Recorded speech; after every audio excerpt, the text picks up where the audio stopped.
come, I fly away to my home. Winter time come, winter time come, I fly away to my home.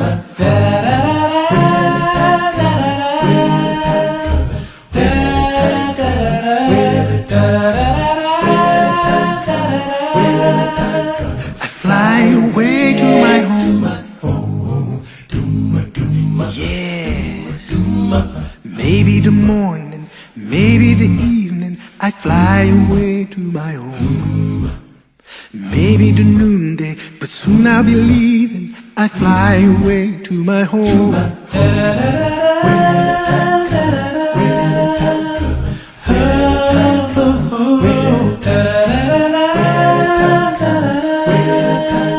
I fly away to my home. Wanna be ready, I gotta be ready to fly away to my home. My house is in order, my faith holding steady. I fly away to my home.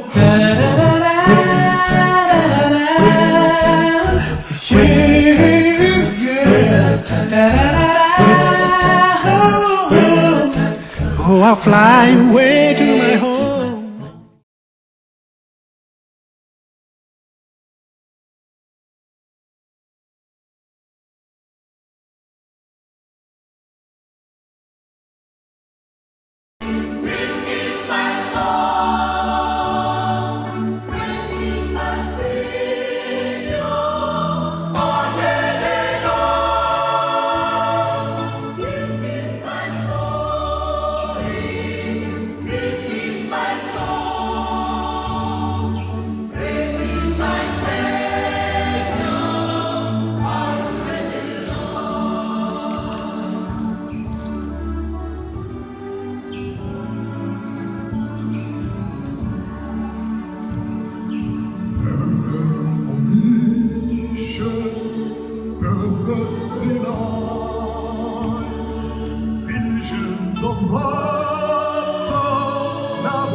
Mets le micro là, quoi. Mets le micro, quoi. Régresse le micro.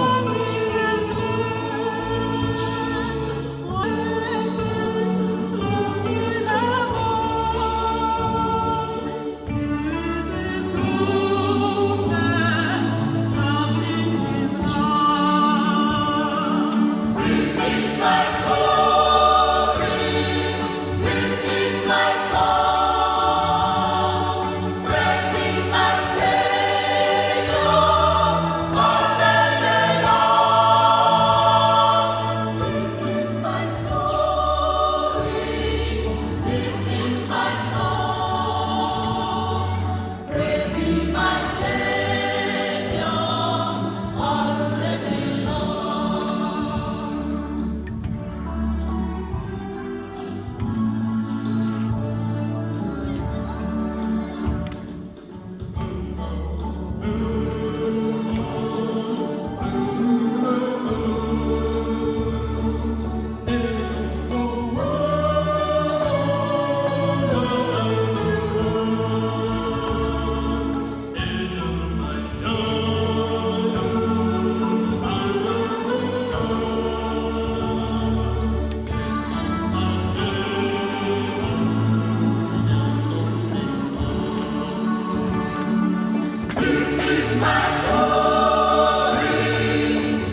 Prions.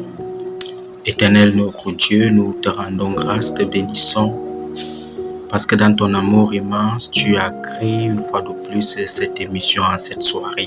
Nous voulons te demander et te supplier de préparer nos cœurs à t'écouter et de bénir toute oreille qui prêtera attention à ce message. Comble-nous de ta grâce et inonde-nous de ton Esprit Saint. Au nom puissant de ton Fils Jésus, j'ai prié. Amen.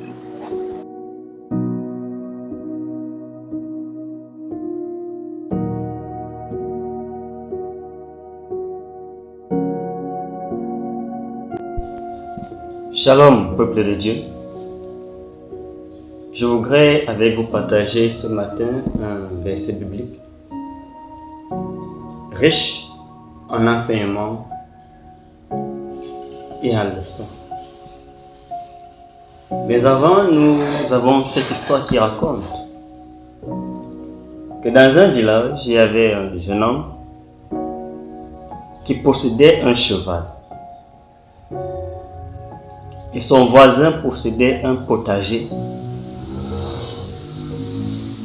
Le jeune homme, chaque matin, attachait son cheval devant la cour. Et il vivait en parfaite harmonie avec le voisinage.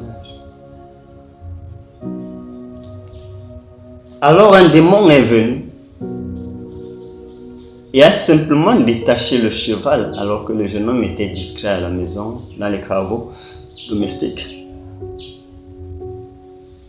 Et le démon est reparti. Le cheval, se sentant libre, s'est directement dirigé vers le potager et a tout dévasté. Alors quand le propriétaire du potager a constaté cela, courroucé, il est entré dans sa maison et a pris son fusil et il a abattu le cheval. Et lorsque le propriétaire du cheval a vu son cheval mort, il fut également courroucé et il prit la décision de faire la guerre à ses voisins. Ils se sont entretués, père et fils, mère et sœur. Bref, le sang a coulé. Alors un ange indigné de la situation approcha le démon et lui dit: regarde ce que tu as fait, pourquoi l'as-tu fait? Le démon lui dit: je n'ai rien fait, et seulement détaché le cheval. Oui, mon frère et ma soeur, nous passons le temps tous les jours à accuser le diable dans nos multiples erreurs, dans nos multiples souffrances. Certainement, innocent. Le démon n'a pas pris le fusil et tiré sur le cheval. Non, le démon n'a pas pris la machette et allé découper ce voisin-là qui avait tiré sur le cheval. Le démon a seulement détaché le cheval.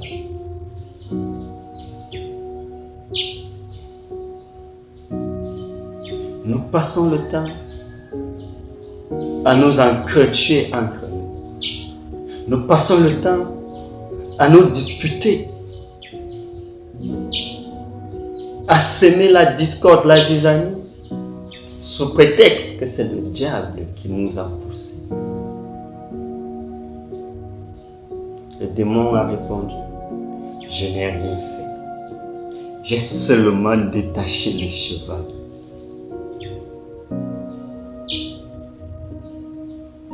Le texte que je voudrais que nous puissions partager ce matin se trouve dans le livre d'Ecclésiaste, le chapitre 10e, le verset 4 uniquement. Qu'est-ce qu'il est écrit? Ecclésiaste, le chapitre 10, le verset 4 dit: si l'esprit de celui qui domine se lève contre toi, ne quitte point ta place, car Le calme prévient de grands péchés. Waouh! Si l'esprit de celui qui domine s'élève contre toi, mon frère, ma soeur, toi qui m'écoutes ce matin, ne quitte point ta place.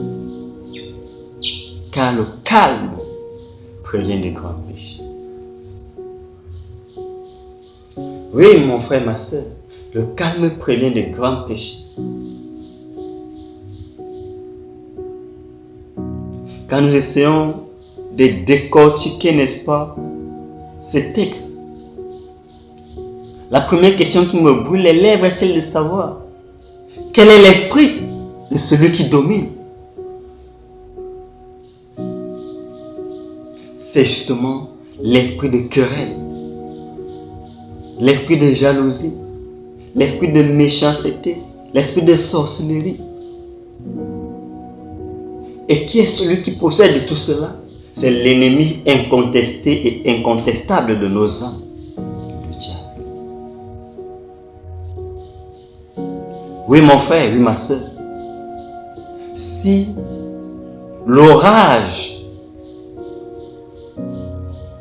animé par le diable s'élève contre toi, mon frère, ma soeur, ne quitte pas ta place.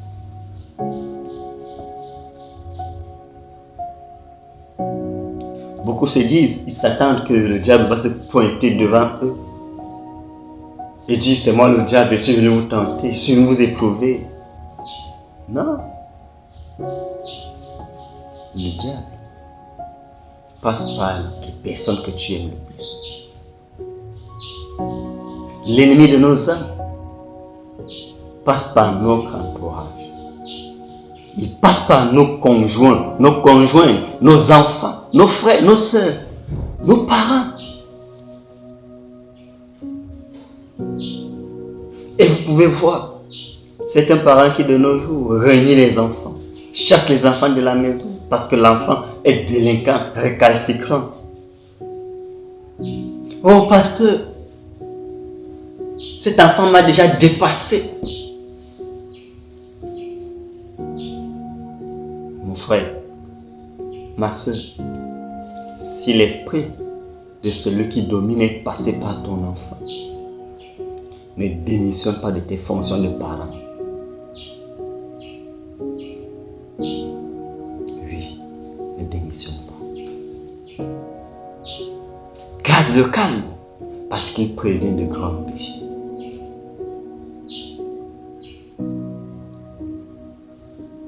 Je voudrais que nous comprenions mieux ici le fait que l'Éternel nous demande de ne pas quitter notre poste.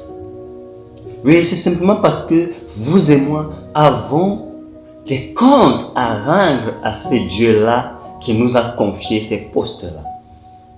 Le poste, c'est quoi? C'est la place que tu occupes dans la société. C'est la place que tu occupes dans la famille. C'est la place que tu occupes à l'église. Dans ton lieu de service.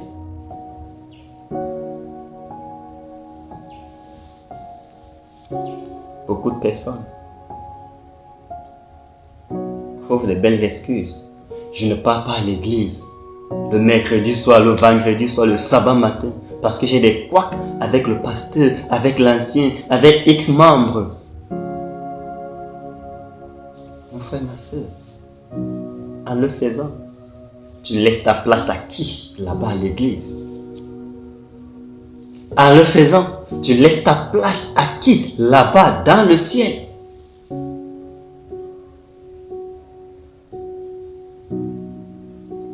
De grands péchés. Je ne voudrais pas que nous l'on prenne, n'est-ce pas, cette expression comme étant en quittant mon poste, je commets le plus grand péché. Non. Grand dans ce contexte n'est pas considéré comme un adjectif qualificatif qualitatif. Non, mais plutôt comme un adjectif qualificatif quantitatif.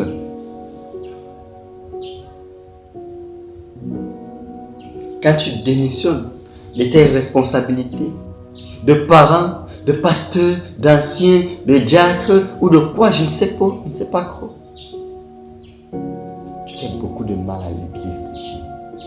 Tu fais beaucoup de mal à la société. Tu fais beaucoup de mal à Dieu qui t'a placé là parce qu'il t'a fait confiance.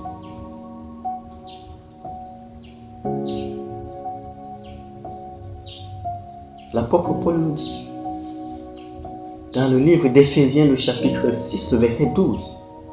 Permettez-moi de lire. Éphésiens, le chapitre 6. Le verset 12 dit: car nous n'avons pas à lutter contre la chair et le sang, mais contre les dominations, contre les autorités, contre les princes de ce monde et des ténèbres, contre les esprits méchants dans les lieux célestes. Oui,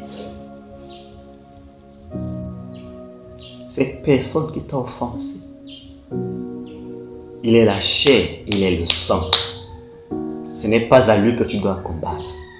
C'est avec lui que tu dois combattre. Ton mari, c'est la chair, c'est le sang. Ce n'est pas avec lui que tu dois combattre, mon frère, ma soeur. Tes enfants, c'est la chair, c'est le sang. Ton collègue de service, c'est la chair, c'est le sang. L'ennemi de nos âmes passe par ces personnes pour te distraire. Il fait le bon boulot derrière toi.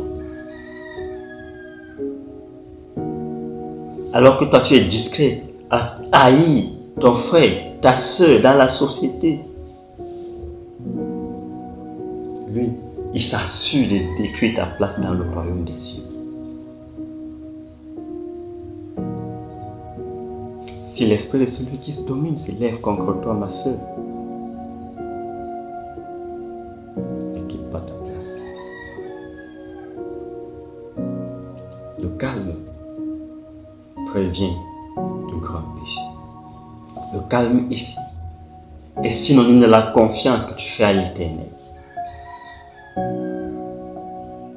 Oui, le calme est synonyme du silence que tu gardes face à l'épreuve, à la tentation du diable.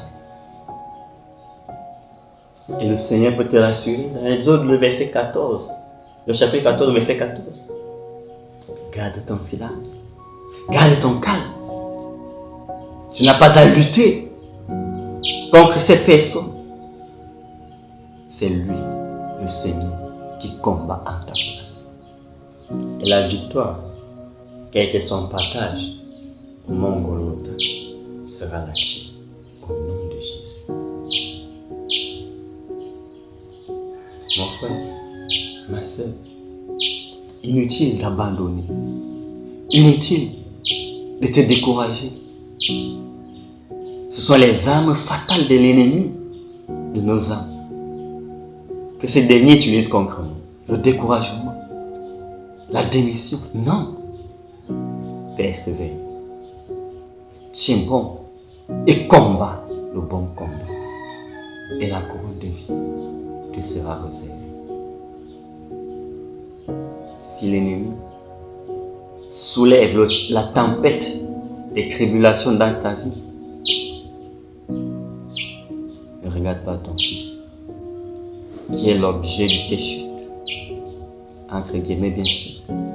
Ne regarde pas ta femme, ne regarde pas un voisin, ne regarde pas ton patron. Non, ce sont des personnes interposées par lesquelles l'ennemi de ton âme passe pour t'atteindre. Ne quitte pas ta place. Cher ancien, je connais ce que vous endurez dans la société. Bien-aimé dans le Seigneur, je sais ce que vous endurez au quotidien. Je suis conscient de l'ampleur de votre souffrance. Mais Jésus-Christ, le roi de gloire, te dit ce matin, ne quitte pas ta place. Ne démissionne pas de ton poste. Garde espoir. Oui, ma soeur, persévère.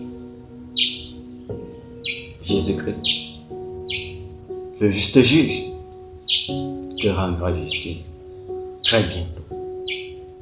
Que l'Éternel te bénisse. Au nom de Jésus-Christ. Amen.